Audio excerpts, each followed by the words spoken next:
नमस्कार। हरियाणा विद्यालय शिक्षा विभाग द्वारा एडुसेट पर प्रसारित आज के इस कार्यक्रम में मैं आपके लिए लेकर आई हूँ एक बहुत ही संवेदनशील निबंध जो देखकर भी नहीं देखते। यह छठी कक्षा की हिंदी की पाठ्य पुस्तक वसंत भाग 1 में संकलित 11वां पाठ है, जो देखकर भी नहीं देखते। इस पाठ की लेखिका हैं हेलन केलर।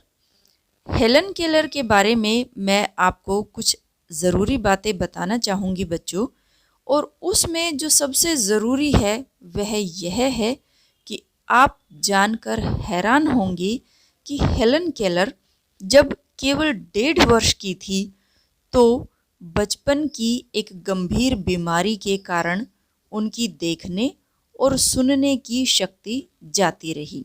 यानी आप समझ गए होंगे कि वह न तो देख सकती थी और न ही सुन सकती थी, लेकिन उन्होंने कभी भी हार नहीं मानी। वह हमेशा संघर्ष करती रहीं। कॉलेज के दिनों में ही प्रकाशित उन्होंने अपनी एक आत्मकथा लिखी थी बच्चों, जिसका नाम था स्टोरी ऑफ लाइफ, जिसमें वे लिखती हैं कि मुझे ये तो याद नहीं कि ऐसा कैसे हुआ, यानी कि उनकी देखने और सुनने की शक्ति कैसे चली गई। आगे वह लिखती हैं, लेकिन ऐसा लगता था कि रात कभी ख़त्म क्यों नहीं होती और सुबह क्यों नहीं आती। दुनिया की सभी भाषाओं में इस किताब के अनुवाद हुए। इसके अलावा भी उनकी 10 पुस्तकें और सैकड़ों लेख प्रकाशित हुए। उन्होंने दुनिया भर में घूम घूम कर अपने जैसे लोगों, यानी जो न देख सकते थे न सुन सकते हैं, ऐसे लोगों के अधिकारों और विश्व शांति के लिए काम किया। एक समय वह भारत भी आई थी। हेलन केलर का जन्म 1880 में हुआ था और उनका स्वर्गवास सन 1968 ईस्वी में हुआ था। वह अमेरिका की रहने वाली थी। यह एक ऐसा नाम है बच्चों जो घोर अंधकार के बीच भी रोशनी देता है। घोर अंधकार के बीच रोशनी कैसे देता है? क्योंकि अभी मैंने आपको बताया कि वह मात्र 1.5 वर्ष की जब उनकी अवस्था थी तो उनकी आंखों की रोशनी चली गई थी और उनकी सुनने की शक्ति भी चली गई थी। तो इसीलिए उनके बारे में ऐसा कहा गया कि घोर अंधकार के बीच भी रोशनी देता है। उन्होंने इतने बड़े बड़े कार्य किए कि जिनकी आप कल्पना भी नहीं कर सकते हो। तो कल्पना करो बच्चों कि जो न सुन सकता हो न देख सकता हो, फिर भी वह लिखना, पढ़ना और बोलना सीख ले, भरपूर आशा आकांक्षा के साथ जीवन जीने लगे और उसके योगदान दुनिया के लिए यादगार बन जाए। हेलन केलर ऐसी ही थी। भले ही न उन्हें दिखाई देता था न सुनाई देता था, फिर भी कभी भी उन्होंने न हिम्मत हारी न अपना हौसला ही टूटने दिया।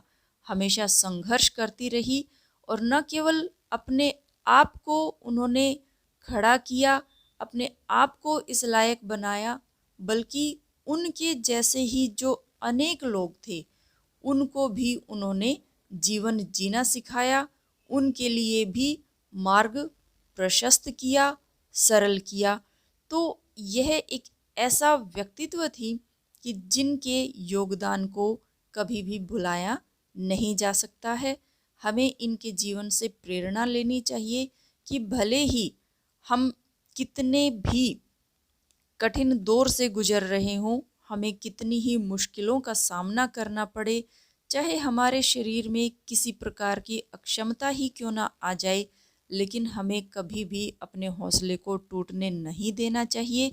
आत्मविश्वास बनाए रखना चाहिए और न केवल अपने लिए अपितु दूसरों के लिए भी कुछ न कुछ अवश्य करते रहना चाहिए। तो ऐसी ही शख्सियत थी हेलन केलर, जिनके बारे में इस पाठ में आप पढ़ेंगे। पाठ को पढ़ना शुरू करने से पहले इसकी दक्षताओं के बारे में जान लेते हैं बच्चों, जो आपको यह पाठ पढ़ने से हासिल होंगी।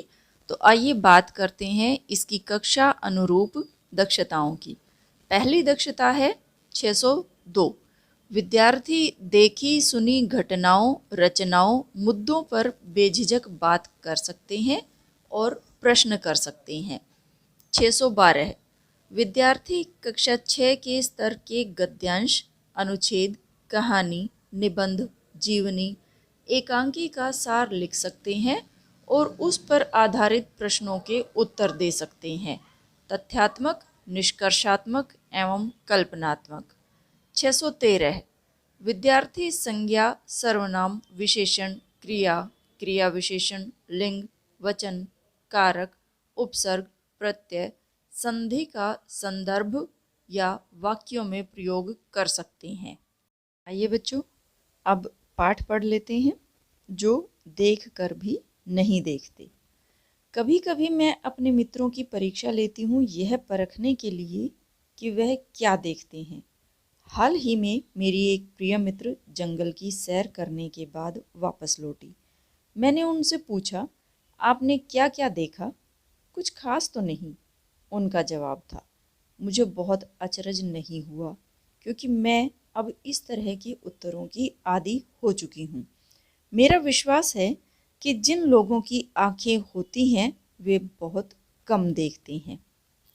लेखिका का यह कहने का तात्पर्य है कि जिन लोगों के पास जो चीज़ होती है उन्हें उसकी कीमत बहुत कम पता होती है। जिन लोगों के पास जो चीज़ नहीं होती उसकी वास्तविक कीमत उन्हीं लोगों को पता होती है, क्योंकि वह उस चीज़ से दूर होते हैं, उस चीज़ का आनंद नहीं ले सकते। लेखिका कहती हैं कि वह समय समय पर अपने मित्रों की यह परखने के लिए परीक्षा लेती रहती हैं कि उन्होंने क्या क्या देखा, वे क्या देखते हैं। तो वह एक बार की बात बताती हैं कि उनकी एक मित्र जंगल की सैर करने गई और जब वह वापस लौटी तो लेखिका ने उनसे पूछा कि आपने क्या क्या देखा। उनकी मित्र ने बड़ा ही रूखा सा जवाब दिया कि कुछ खास तो नहीं। लेखिका को यह सुनकर बिल्कुल भी हैरानी नहीं हुई, क्योंकि अब वह लोगों के इस प्रकार के उत्तरों की अभ्यस्त हो चुकी थी। उन्हें मालूम ही होता था कि लोग बाग इसी प्रकार के जवाब देंगे, क्योंकि उन्हें पता था कि जो जिन लोगों के पास जो चीज़ है, जैसे मैंने लेखिका के परिचय में आपको बताया कि हेलन केलर बचपन से ही अंधी थी। 1.5 वर्ष की जब वह थी तो उनकी आँखों की रोशनी और सुनने की शक्ति चली गई थी। तो उनके पास आँखें नहीं थी, तो उन्हें इसकी कीमत पता थी कि आँखों से क्या क्या, जो प्रकृति में इतनी सारी सुंदर सुंदर चीज़ें, इतनी सारी विचित्र चीज़ें हैं, किस किस चीज़ का आनंद किस तरह से लिया जा सकता है, किन किन चीज़ों को देखा जा सकता है। लेकिन जो लोग देख सकते हैं, जिनके पास आँखें हैं, वह प्रकृति की इन सुंदर चीज़ों का बिल्कुल भी आनंद नहीं लेते हैं। उनके लिए देखना शायद कोई बहुत ही अधिक विशिष्ट चीज़ को देखना होता है। दैनिक जीवन में जो चीज़ें वह देखते हैं, अनुभव करते हैं, उन चीज़ों को देखना शायद उनके लिए देखना नहीं है। आइए अब आगे पढ़ते हैं। क्या यह संभव है कि भला कोई जंगल में घंटा भर घूमे और कोई भी विशेष चीज़ न देखे? मुझे, जिसे कुछ भी दिखाई नहीं देता, सैकड़ों रोचक चीज़ें मिलती हैं जिन्हें मैं छू कर पहचान लेती हूँ। मैं भोजपत्र के पेड़ की चिकनी छाल और चीड़ की खुरदरी छाल को स्पर्श से पहचान लेती हूँ। वसंत के दौरान मैं टहनियों में नई कलियाँ खोजती हूँ। मुझे फूलों की पंखुड़ियों की मखमली सतह छूने और उनकी घुमावदार बनावट महसूस करने में अपार आनंद मिलता है। इस दौरान मुझे प्रकृति के जादू का कुछ एहसास होता है। कभी जब मैं खुशनसीब होती हूँ तो टहनी पर हाथ रखते ही किसी चिड़िया के मधुर स्वर कानों में गूंजने लगते हैं। अपनी अंगुलियों के बीच झरने के पानी को बहते हुए महसूस कर मैं आनंदित हो उठती हूँ। मुझे चीड़ की फैली पत्तियाँ या घास का मैदान किसी भी महंगे कालीन से अधिक प्रिय है। बदलते हुए मौसम का समा मेरे जीवन में एक नया रंग और खुशियाँ भर जाता है। लेखिका का यह सब कहने का तात्पर्य है कि ऐसा कैसे हो सकता है कि कोई घंटों भर जंगल में घूमता रहे और उसे कोई भी विशेष चीज़ न दिखाई दे। ऐसा तो हो ही नहीं सकता। लेखिका कहती हैं कि वह स्वयं जिसे दिखाई नहीं देता है उसे भी ऐसी अनेक चीज़ें मिल जाती हैं जिन्हें वह मात्र छू कर पहचान लेती हैं, जैसे भोजपत्र के पेड़ की चिकनी छाल, चीड़ की खुरदरी छाल, और यहाँ तक कि जब वसंत का मौसम आता है तो उस दौरान टहनियों पर आई हुई नई नई कलियों को भी वह खोज लेती हैं। उन्हें फूलों की पंखुड़ियों की मखमली सतह, उनकी घुमावदार बनावट भी वह महसूस कर लेती हैं। और इन सब को लेखिका प्रकृति का जादू कहती हैं कि प्रकृति में इतनी सारी, इतनी जादू की चीज़ें भरी हुई हैं कि जिनका वर्णन करना बहुत ही कठिन है। लेखिका कहती हैं कि वह बहुत खुश नसीब जब होती हैं तो जब वह किसी पेड़ की टहनी पर हाथ रखती हैं तो उन्हें महसूस होता है कि जैसे उनके कानों में किसी चिड़िया के मधुर स्वर गूंज रहे हैं। जब वह पानी झरने के बहते हुए पानी में हाथ डालती हैं तो उनकी अंगुलियों के बीच जो पानी की सरसराहट होती है उसे वह महसूस करके आनंदित हो उठती हैं। उन्हें चीड़ के पेड़ की फैली हुई पत्तियाँ और घास के मैदान किसी भी बहुत अधिक महंगे कालीन से बहुत अधिक प्रिय होते हैं, क्योंकि यह सब उनके जीवन में नया रंग और खुशियाँ भर देते हैं।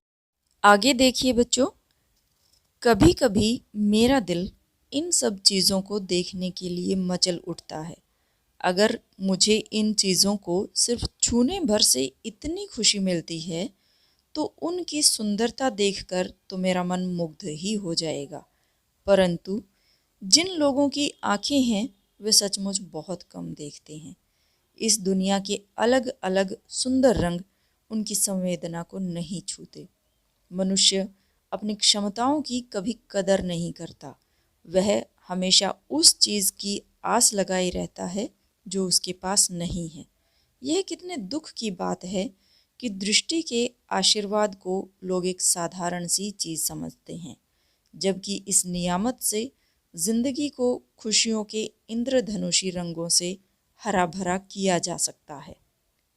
लेखिका का कहना है कि प्रकृति में जो इतनी सारी चीज़ें विद्यमान हैं, कभी कभी उनका मन मचल उठता है उन सब चीज़ों को देखने के लिए। वह कहती हैं कि जब इन इतनी सारी चीज़ों को केवल छूने भर से उन्हें इतनी खुशी मिलती है तो उन सब को देखकर, उनकी सुंदरता को देखकर उन्हें कितनी खुशी मिलेगी, यह कहना बहुत कठिन है। लेखिका कहती हैं कि इस संसार में जिन लोगों की आँखें हैं वे सचमुच बहुत कम देखते हैं। मनुष्य अपनी क्षमताओं की, अर्थात उनके पास जो चीज़ें हैं, जो सामर्थ्य है, वह उसकी कभी कदर नहीं करते। जो चीज़ें उनके पास हैं उनकी कीमत को वह बहुत ही कम आंकते हैं, और जो चीज़ उनके पास नहीं है वह उसी की ज़्यादा आस लगाए रहते हैं। लेखिका दुखी होकर कहती हैं कि वास्तव में यह कितने दुख की बात है कि लोग दृष्टि के आशीर्वाद को, अर्थात जिनके पास आँखें हैं, जो देख सकते हैं, उसको वह एक साधारण सी चीज़ समझते हैं, जबकि यह तो ईश्वर की एक बहुत बड़ी देन है कि लोगों के पास देखने के लिए आँखें हैं और इनसे अपनी ज़िंदगी में जो हमें खुशियाँ मिलती हैं उन खुशियों के इंद्रधनुषी रंगों से हरा भरा किया जा सकता है। यानी देखने की अपनी इस क्षमता से, इस ताकत से, ईश्वर के इस देन से अपनी ज़िंदगी को खुशियों से हरा भरा किया जा सकता है।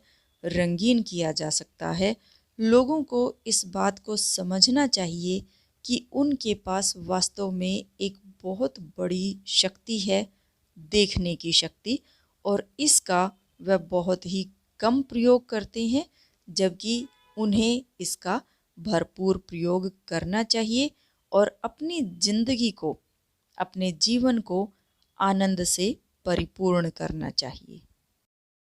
आइए बच्चों, अब हम पाठ में आए कुछ नए एवं अपरिचित शब्दों के बारे में भी जान लेते हैं। परखना, जांच करना, सैर, भ्रमण, अचरज, आश्चर्य, आदि, अभ्यस्त होना, रोचक, रुचि बढ़ाने वाला, खुशनसीब, भाग्यवान, समा, वातावरण या माहौल, मुग्ध, मोहित, कदर, गुणों की पहचान, नियामत, ईश्वरीय देन, प्रिय, प्यारी या प्यारा, विश्वास, भरोसा, स्वर, आवाज़, प्रकृति, कुदरत, आनंदित, आनंद में, क्षमता, योग्यता, दृष्टि, नज़र, संवेदना, अनुभव करने की शक्ति। आइए बच्चों, अब बात करते हैं प्रश्न अभ्यास की। निबंध से प्रश्नों की हम पहले बात करते हैं।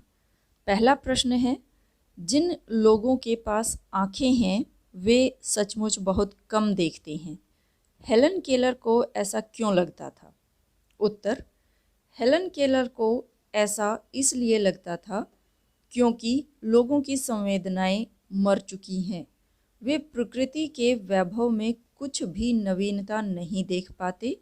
वे तो उसके पीछे भागते हैं जो उनके पास नहीं है।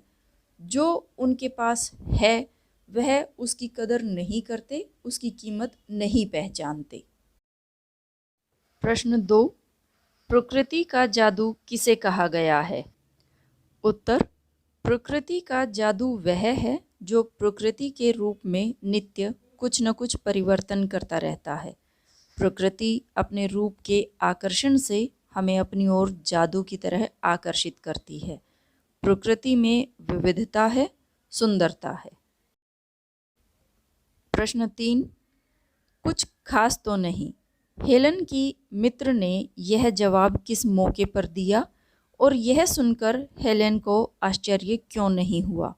उत्तर, हेलन की मित्र ने यह जवाब उस मौके पर दिया जब वह जंगल की सैर करके लौटी थी।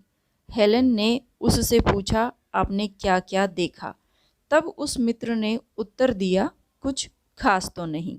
हेलन को यह उत्तर सुनकर आश्चर्य इसलिए नहीं हुआ क्योंकि वह इस प्रकार के उत्तरों की आदी हो चुकी थी। प्रश्न 4, हेलन केलर प्रकृति की किन चीज़ों को छूकर और सुनकर पहचान लेती थी?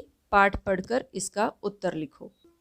उत्तर, हेलन भोजपत्र के पेड़ की चिकनी छाल, चीड़ की खुरदरी छाल, फूलों की पंखुड़ियों की मखमली सतह और उनकी घुमावदार बनावट, और झरने के बहते हुए पानी को स्पर्श से पहचान लेती थी, और चिड़िया के मधुर स्वरों को सुनकर पहचान लेती थी।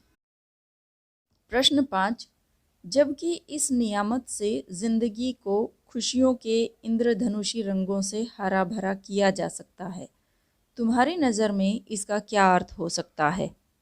उत्तर, मेरे अनुसार इसका अर्थ यह हो सकता है कि देखने की नियामत जिंदगी की बहुत बड़ी देन है।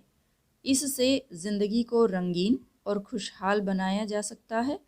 हमें अपनी इस नियामत का पूरा पूरा लाभ उठाना चाहिए।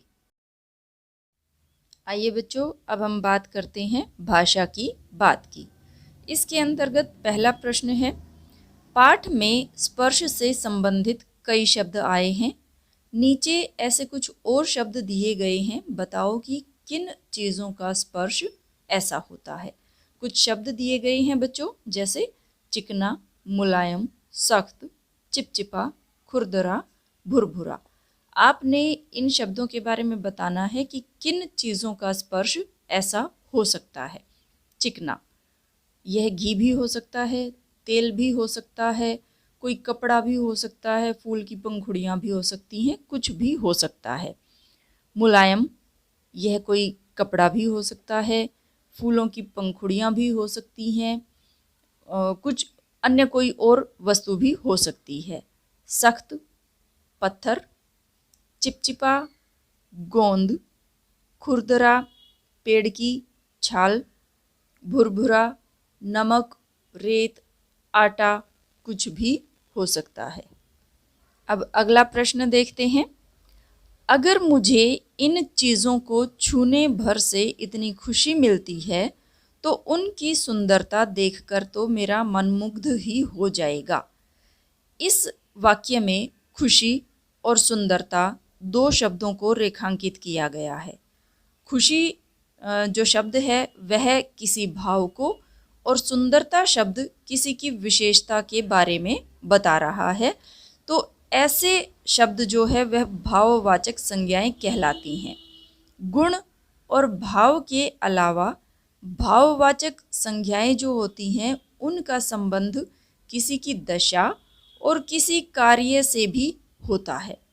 भाववाचक संज्ञा की पहचान यह है कि इससे जुड़े शब्दों को हम सिर्फ महसूस कर सकते हैं, अनुभव कर सकते हैं, देख या छू नहीं सकते।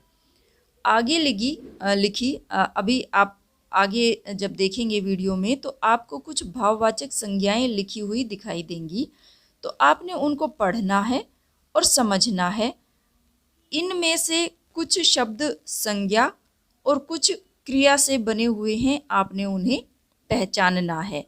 आपने यह पहचानना है बच्चों कि जो ये संज्ञाएं आपको लिखी हुई दिखाई दे रही हैं, इनमें से कौन सा शब्द संज्ञा और कौन सा क्रिया से बना हुआ है।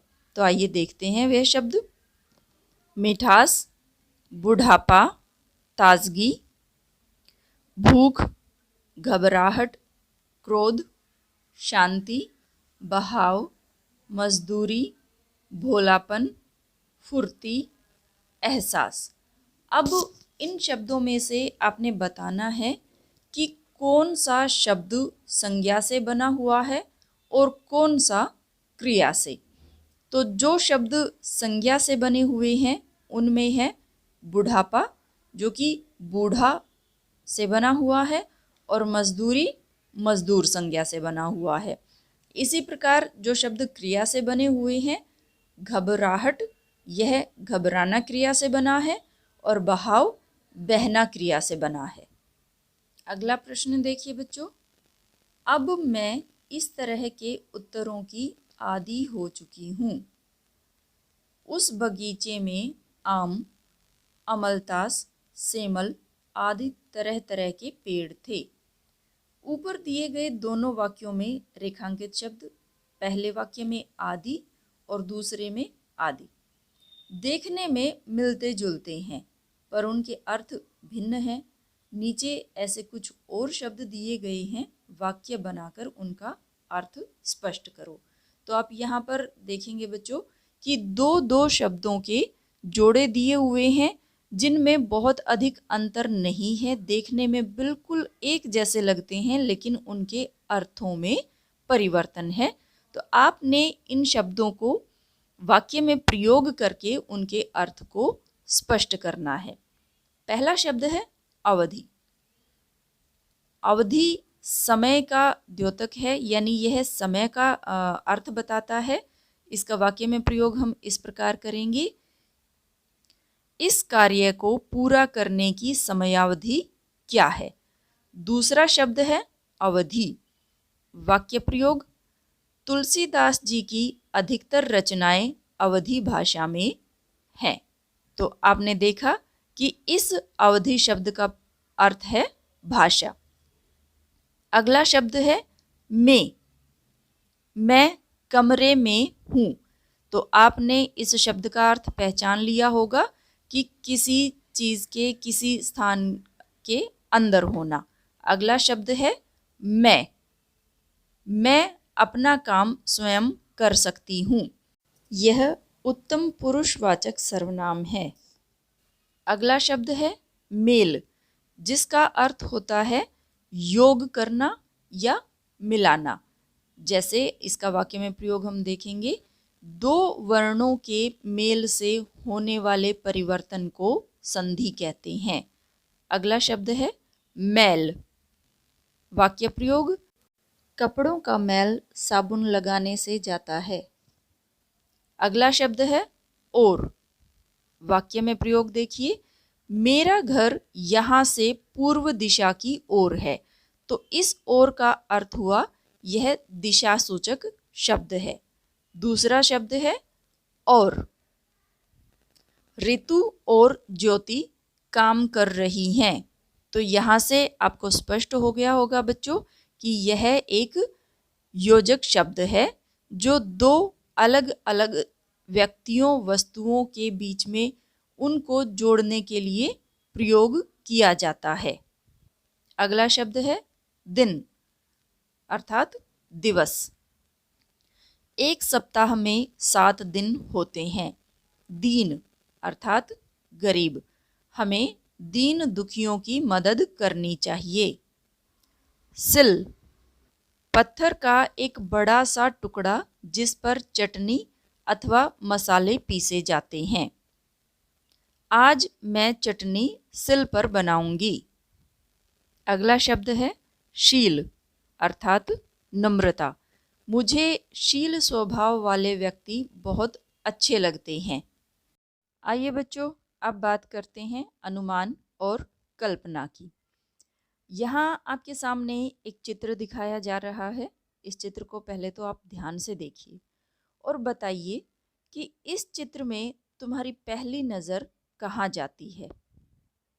सबका अपना अपना दृष्टिकोण होता है देखने का, सबको तरीका अलग अलग होता है। हो सकता है कि आप में से किसी की नज़र पहले साइकिल वाले पर पड़ी हो या स्कूटर वाले पर या पेड़ों पर या घरों पर या बिजली के तारों पर, तो कुछ भी इसका उत्तर हो सकता है। अब इसी तस्वीर से संबंधित सभी प्रश्न हैं। इसी तस्वीर को देखकर आपने इन प्रश्नों के उत्तर देने हैं। दूसरा प्रश्न है, गली में क्या क्या चीज़ें हैं। तो आप इस चित्र में जो भी आपको दिखाई दे रहा है उसको देखकर आप आसानी से बता सकते हैं कि इसमें क्या क्या चीज़ें हैं। जैसे घर हैं, पेड़ हैं, बिजली के तार हैं, साइकिल सवार है, स्कूटर सवार है, कुछ दुकानें हैं, आदि आदि। तीसरा प्रश्न है, इस गली में हमें कौन कौन सी आवाज़ें सुनाई देती होंगी और इसमें समय दिए गए हैं। उन समय के अनुसार आपने बताना है कि इसमें हमें कौन कौन सी आवाज़ें किस समय पर सुनाई देती होंगी। तो सुबह के वक्त कौन सी आवाज़ सुनाई देती होगी, इसमें भी हर किसी का उत्तर अलग अलग हो सकता है। मेरे अनुसार इसका उत्तर यह हो सकता है कि सुबह के समय हमें पेड़ों के पत्तों के सरसराने की, पक्षियों के चहचहाने की आवाज़ें सुनाई देती होंगी। दोपहर के समय आवाज़ें बहुत कम हो जाती हैं। तो हो सकता है कि दोपहर के समय बहुत ही कम आवाज़ें आ रही हों। मुश्किल से ही कोई चीज़ बेचने वाले की आवाज़ होगी या कोई इधर उधर किसी काम से गया है आया है, तो मुश्किल से ही ऐसी आवाज़ें होंगी। दोपहर के समय बहुत ही कम आवाज़ें हो जाती हैं। शाम के समय फिर से सुबह वाली चहल पहल हो जाती है। साइकिल की घंटी की आवाज़, स्कूटर के गाड़ी के हॉर्न की आवाज़, लोगों के बातें करने की आवाज़, सामान बेचने वालों की आवाज़ें, तो इस तरह की आवाज़ें शाम के समय हो सकती हैं। रात के समय फिर से बहुत अधिक चुप्पी छा जाती है। दोपहर के समय तो फिर भी कुछ आवाज़ें होती हैं।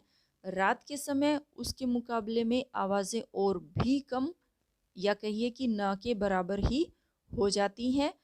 रात के समय कुछ जीव जंतु होते हैं जैसे झिंगुर इत्यादि, उनके बोलने की आवाज़ें ही सुनाई देती हैं। अगला प्रश्न है, अलग अलग समय में ये गली कैसे बदलती होगी। तो अलग अलग समय पर निश्चित है यह बात कि भी अलग अलग तरीके से ही इसमें बदलाव आता रहता होगा। सुबह और शाम के समय अधिक चहल पहल रहती होगी, क्योंकि सुबह अधिकतर लोग अपने काम पर जाते हैं, तो वह काम पर जाने के लिए निकल रहे हैं और शाम को वह वापस आ रहे हैं। दोपहर में और रात के समय इतनी चहल पहल नहीं होती, क्योंकि दोपहर में फिर भी कुछ थोड़ी बहुत चहल पहल हो सकती है, लेकिन रात के समय वह बिल्कुल ही ना के बराबर होती है। तो इस प्रकार अलग अलग समय पर इस गली में के स्वरूप में बदलाव आता रहता होगा।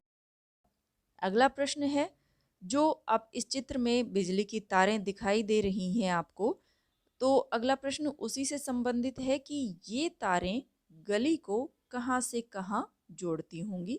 तो अनुमान ही लगाना है आपने, और मेरे अनुमान से यह जो तारें हैं गली को एक छोर से दूसरे छोर तक जोड़ती होंगी। अगला प्रश्न है, साइकिल वाला कहाँ से आकर कहाँ जा रहा होगा। तो इसमें आप देख रहे हैं एक साइकिल पर सवार एक व्यक्ति दिखाई दे रहा है, तो उसके बारे में ही पूछा गया है। आपने अनुमान लगाकर बताना है कि कहाँ से कहाँ जा रहा होगा। कुछ भी अनुमान आप लगा सकते हैं कि हो सकता है कि वह जहाँ पर वह कार्य करने जाता है वह अपने उस कार्यस्थल तक जाने के लिए वह निकला होगा, या हो सकता है कि वह कोई सामान खरीदने के लिए जा रहा हो, या हो सकता है कि वह कोई दवाई लेने के लिए जा रहा है या भोजन लाने के लिए जा रहा है। तो कुछ भी इसका उत्तर हो सकता है। आपने भी सोचकर बताना है कि यह कहाँ से कहाँ जा रहा होगा। इसी के साथ मैं आशा करती हूँ बच्चों कि आपको यह पाठ भली भांति समझ में आ गया होगा। आपने इसे अच्छे से देख सुन और पढ़ लिया होगा।